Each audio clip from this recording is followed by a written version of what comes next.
We should have a lead in stretching and calisthenics. Yes. Oh, yes. Let's do planks. Yeah. Okay. There it is. Good.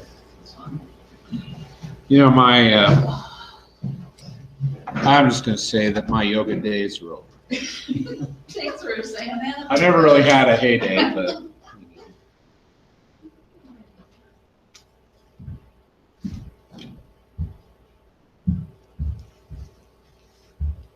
More one-legged butterflies.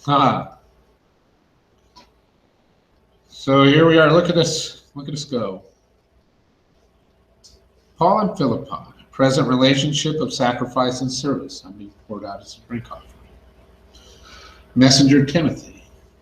Now, the messenger Epaphroditus. Chapter 2, verses 25 to 30. We're on workbook, page 43. Do you like that feature? I really like having when we turn a page, having that on my PowerPoint. It's helpful to the teacher. Mm-hmm. So let's identify Epaphroditus and the necessity of sending him. I consider it necessary. So, I'm confident I'm going to send you Timothy soon. I'm confident that I'll go and the Lord also. But here, I consider it necessary to send you my brother and fellow worker and fellow soldier, Epaphroditus, but your messenger and minister of my need.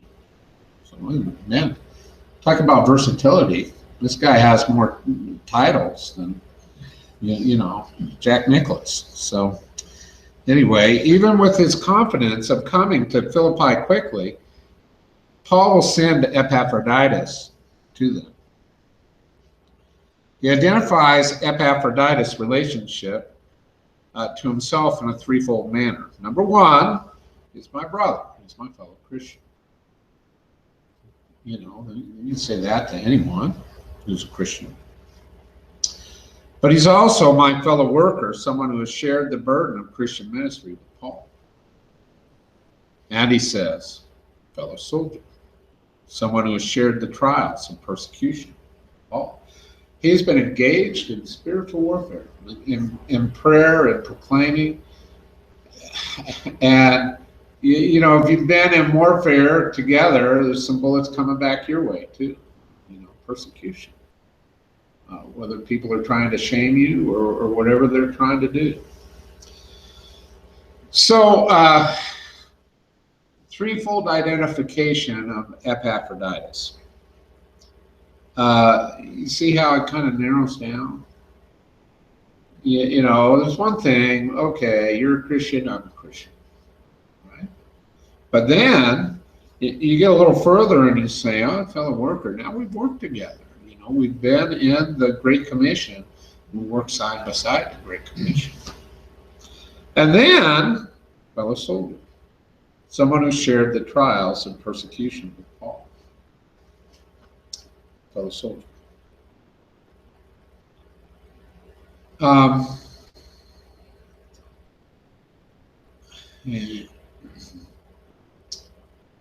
This is quite a distinction. He's putting Epaphroditus, and Epaphroditus, he's the homeboy from Philippi. Okay? And he's putting him into pretty elite status. And this guy's a highly decorated guy. I mean, went and fought spiritual warfare with Paul the Apostle.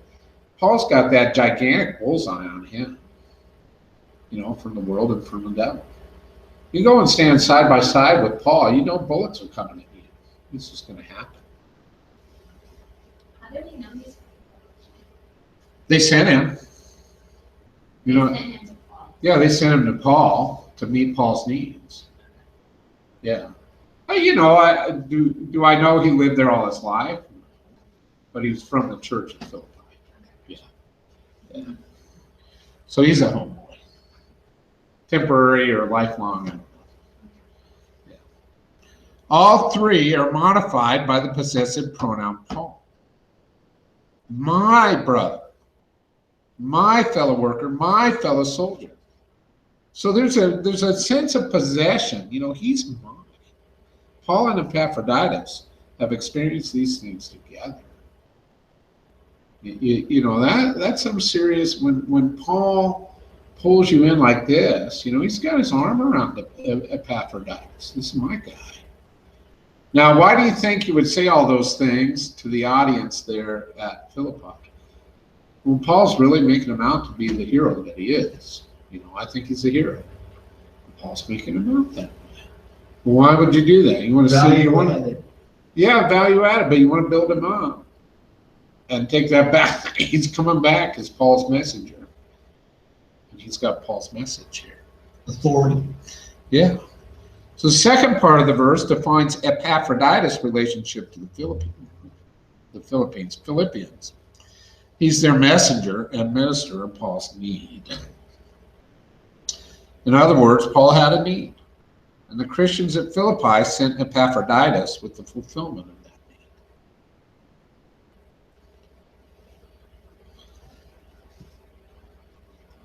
need. So since he was longing for you all and dismayed because you heard that he was sick. That's the reason for the necessity. So he's the messenger and minister of Paul's need. Paul had a need. The Christians at Philippi sent him with the fulfillment of that need. And then here's why he needs to send him back. He's longing for you all. He's homesick. And he's dismayed because you heard he was sick. So he got sick even to the point of death. Word got back to Philippi about that. So now they're worried about him, and this is dismaying to Epaphroditus. I don't want those guys to worry about me. Okay? And the only way that you can alleviate worry is to show up. No, really, I'm okay. Okay? And they won't know that till you're in the flesh standing among them. So Paul gives a reason for sending him back. First, he was longing for all of them strongly and continuously. We get from this verse. Paul puts this in the past because by the time they get this letter with Epaphroditus as messenger, he will be with them. Epaphroditus is also dismayed. He's had uncontrollable worry about the worry of the Philippians. He's feeling dismayed. They're worried. I'm worried that they're worried. The only way we can fix this is for me to show up. So Paul wants the Philippians to see that Epaphroditus is completely wrong. I'm well, y'all. Totally and completely well.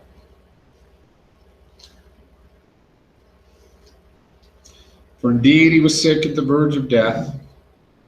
God had mercy on him, and not only him, but also me, lest I have grief upon grief. So look, he really was sick. He went right to the verge of death. These are some things, they can be kind of mysterious. The guy gets right there, looks like, his pulse is low, his breathing is low, the fever is high, or whatever it is, and you're like, that guy's going to die. And then he recovers, and you scratch your head.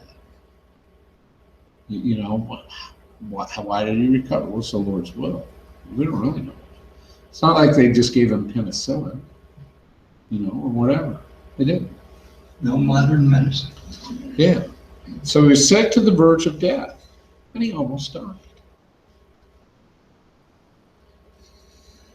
So you can see why. You sent someone off to somewhere and they got sick to the point of death, and you don't know. You got someone in that condition, feel like you want to send to them and say, he might not make it.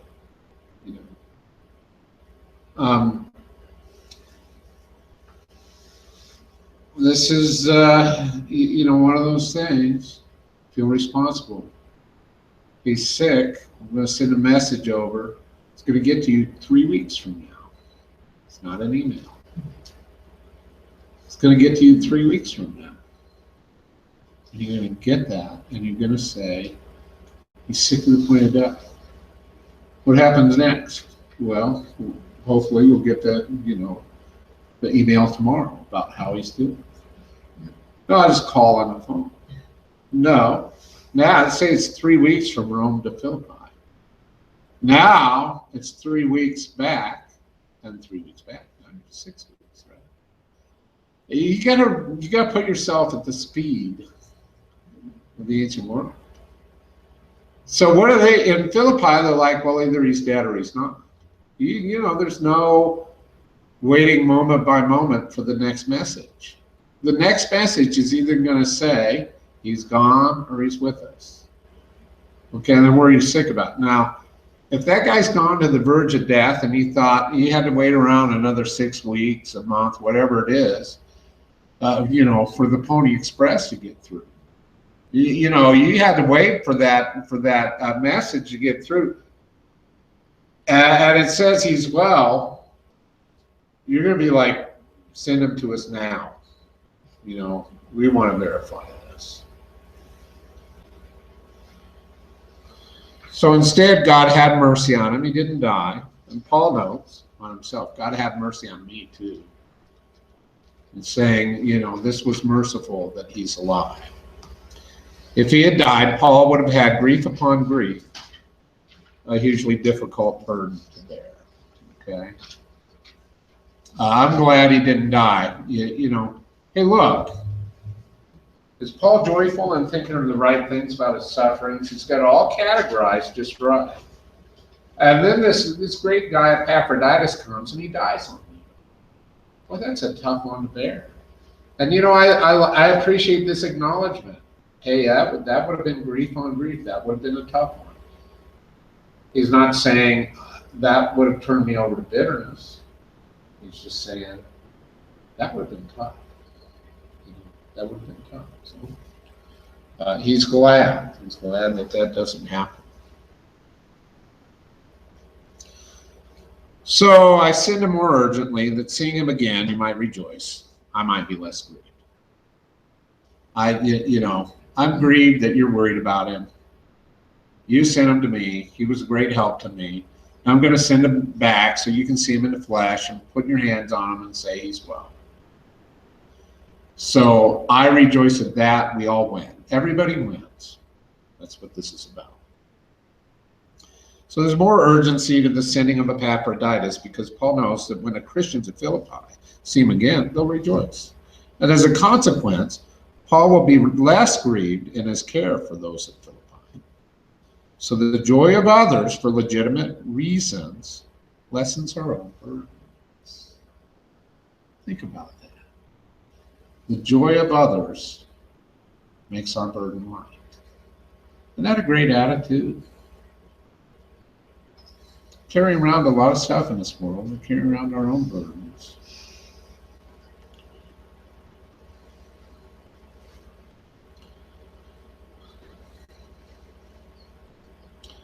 So, verses 29 and 30, recovery and reason for illness is a cause to receive him in joy. Receive him in the Lord with all joy and hold such men in honor. Got two things here. Paul's conclusion of the Epaphroditus matter is a command to welcome him. The manner of welcoming is twofold. Number one, in the Lord. Meaning that Epaphroditus' return has a spiritual context. It's a big picture thing, okay, in the angelic conflict. With all joy, meaning its return is pure and undiluted. There's no reason to consider this as anything but positive. 100% win. Everybody wins. I win because you're rejoicing to get him back. You're rejoicing to get him back. That's a win. Epaphroditus gets to go back and give everybody relief that's worried about him. He wins. Everybody wins. Right? Then he writes, hold also such men in honor.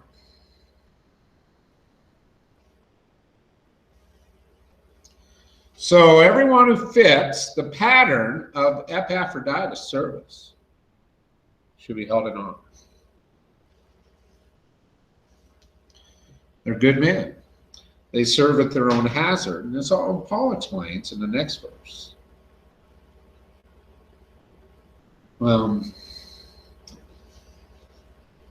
You know, it's no joke to travel around the ancient world.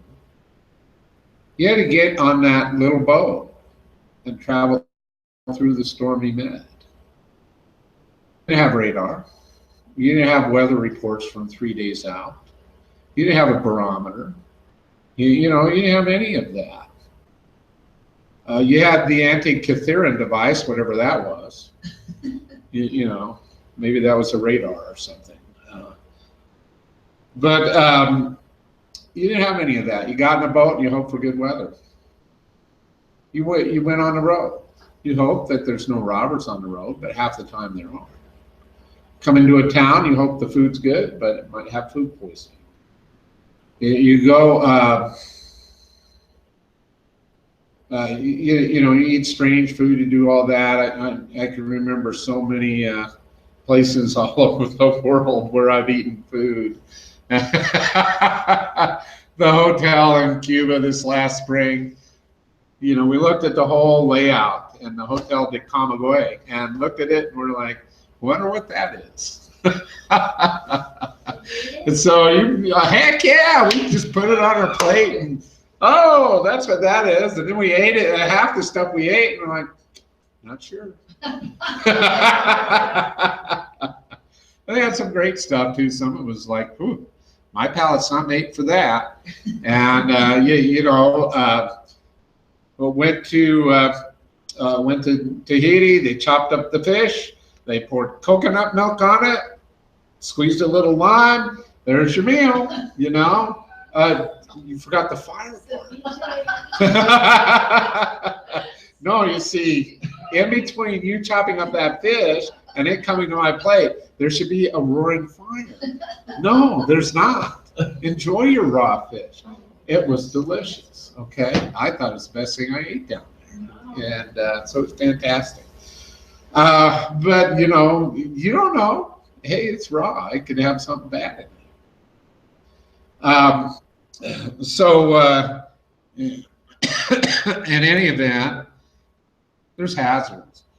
You could go down there and run into a bad government official. Listen, there are plenty of stories out there, and I thought about that every time I went through customs going into Ukraine. Twice I went during the war. We sat there and watched the news. Wonder if the Russians are going to roll this week while we're here. And we were there right after they went into Crimea, and then they're in the middle of the war, and they're still shooting each other down there. So what if it's not on the news? People are dying every day in the Donbas region of Ukraine. They're still fully engaged in a shooting war with the Russians as we speak. And of course, nobody, realizes that. So you undergo hazards. And he says, hold them in honor. So it's merely a reflection of the greater heavenly honor to come, in my opinion. So reckon now what's bound to happen in the future.